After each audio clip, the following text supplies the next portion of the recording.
रोशन की चाय की दुकान। संपूर्ण प्रेरणादायक कथा किसी छोटे कस्बे की भीड़भाड़ से कुछ ही दूरी पर एक पुरानी बस्ती बसी थी।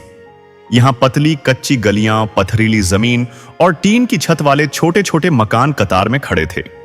बरसात में इन छतों से पानी ऐसे टपकता जैसे बादल इन गरीब घरों की परख लेने उतरे हों। इन झोपड़ियों में से एक में रोशन अपने अम्मा, पिताजी और छोटी बहन राधा के साथ रहता था। रोशन करीब 18 वर्ष का था, लंबा कत्थई रंग का, आंखों में एक अजीब सी गहरी सोच, लेकिन चेहरे पर थकान और चिंता की लकीरें।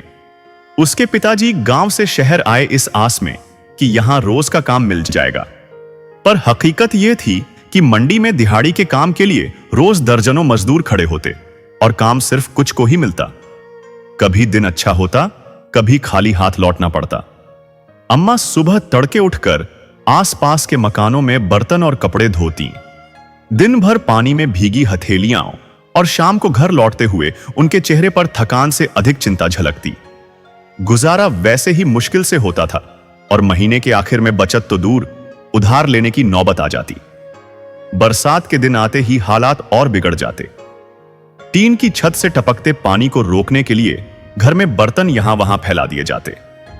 कई कई रातें बिना ठीक से सोए गुजर जाती। रोशन कभी मोहल्ले के अमीर घरों के बच्चों को साइकिल पर हंसते खेलते देखता तो सोचता, काश मैं भी ऐसे घर में पैदा हुआ होता।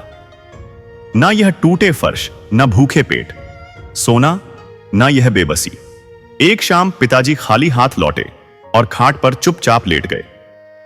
अम्मा चूल्हे के पास बैठी रोटियां सेंक रही थीं, लेकिन उनके चेहरे से लग रहा था मानो दुनिया का बोझ उनके कंधे पर हो। रोशन ने पूछा, अम्मा आज खाने में क्या बना है? अम्मा ने थकी आवाज में कहा, बस आलू की पतली सब्जी और 2 सूखी रोटियां, जितना आटा था उतना ही। खाना खाकर भी रोशन का मन भारी था। उसका दिल मानो भर भर कर शिकायत कर रहा था। रात को नींद नहीं आई। जब सब सो गए तो वह चुपके से बाहर निकल गया। बस्ती की तंग गली पार करके वह कस्बे की सड़क तक पहुंचा। रात गहरी थी, कुछ स्ट्रीट लाइटों की पीली रोशनी धुंधलके में चमक रही थी। वहां पास ही एक छोटा सा मंदिर था।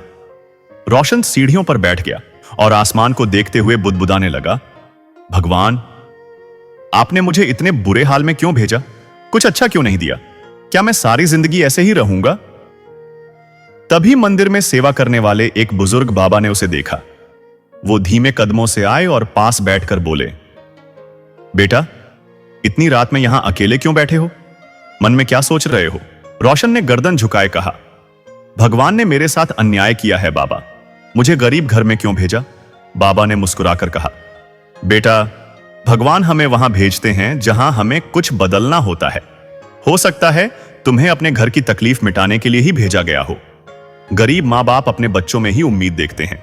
अमीर घरों के बच्चे सब पाकर भी मेहनत की कद्र नहीं करते, पर तुमके पास मेहनत करने का मौका है। फिर उन्होंने गंभीर होकर कहा, अगर हालात बुरे हैं तो शिकायत छोड़ो और मेहनत में लग जाओ। काम छोटा बड़ा मत देखो, बचत करो, धीरे धीरे आगे बढ़ो। तुम्हारी मेहनत ही तुम्हारा भगवान है। उस रात रोशन की सोच बदलने लगी। उसने तय किया कि चाहे जैसा भी हो, वह कुछ ऐसा करेगा जिससे अम्मा पिताजी की जिंदगी सुधर जाए। अगली सुबह वह कस्बे में काम ढूंढने निकल पड़ा। कई जगह मना हुआ, लेकिन अंत में एक ढाबे वाले ने उसे बर्तन धोने और ग्राहकों को पानी देने का काम दे दिया। मेहनत के बदले रोज थोड़े पैसे और खाना मिलने लगा। ढाबे पर उसने देखा कि चाय बेचने वाले छोटे से गिलास में गर्मा गर्म चाय डालते, लोग खुश होकर पीते। चाय बनाने की बारीकियां उसकी आंखों में बस गईं। दूध की मात्रा, चीनी, मसाले का संतुलन। धीरे धीरे उसने ढाबे वाले से सीखना शुरू किया और कुछ ही महीनों में वह स्वादिष्ट मसाला चाय बनाने में माहिर हो गया।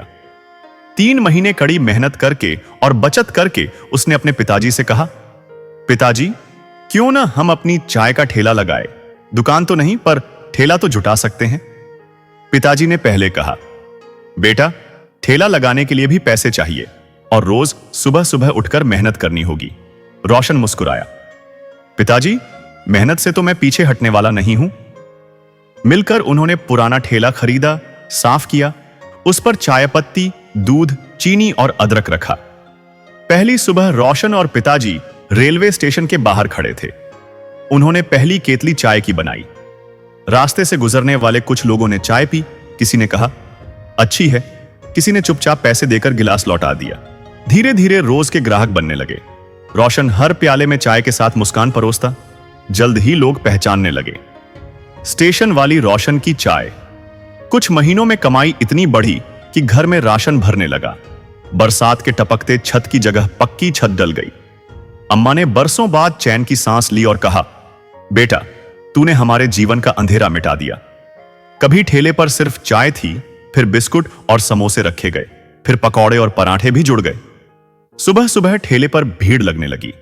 एक दिन रोशन ने कहा, पिताजी, क्यों ना हम दूसरा ठेला भी लगा दें? एक आप संभालिए, एक मैं। आज रोशन के साथ 2 गरीब लड़के भी काम करते हैं, जो अपने परिवार का पालने लगे हैं। अब वह जान चुका था, किस्मत बदलनी हो तो हाथों की लकीरें नहीं, मेहनत की लकीरें मजबूत करो।